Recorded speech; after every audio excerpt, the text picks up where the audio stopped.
যখন ফুল ফুটে দক্ষিণ বাতাস বহে, এই সংসার সুখে স্পর্শে শিহরিয়া উঠে, তখন তুমি আসিয়া রসিকতা আরম্ভ করো। আবার যখন দারুণ শীতে জিভলুকে থরহরি কম্পন লাগে, তখন কোথায় থাকো বাপু?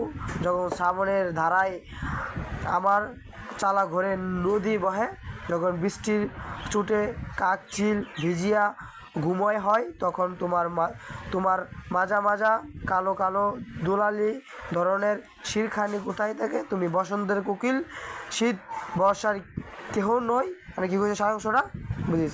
সুবিধাবাদীদের উপস্থিতি সুসময় দেখা যায়, দুঃখের দিনে তাদের খুঁজে পাওয়া যায় না। প্রয়োজনের সময় এই এই সুসময় বন্ধু কোনো উপকার নেই। এতটুকু লিখলি ফার্স্ট লাইন রে।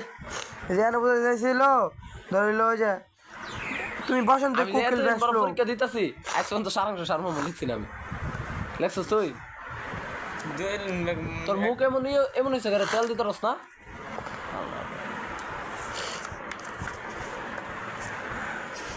কি রে দেখছো কত সহজ? এটা মনে হচ্ছে রচনা। এটা রচনা আয় তো জাদুঘর লিখ গেলা বইয়া থাকলো, বলে আনতাছি লেখ 10-এর মধ্যে 8 দিব, আনতাছি লেখলো।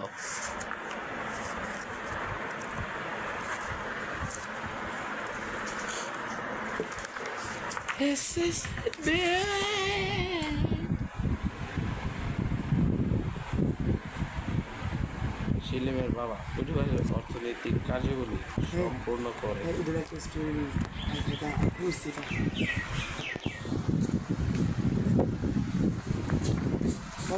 পোস্ট করবি কি? Al Amin academy school and college, Chandpur.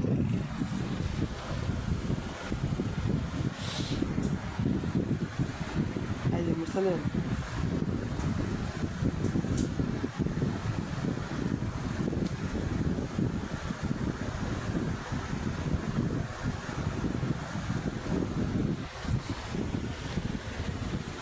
মানুষ বাঁচে তার কর্মের মধ্যে, বয়সের মধ্যে নয়।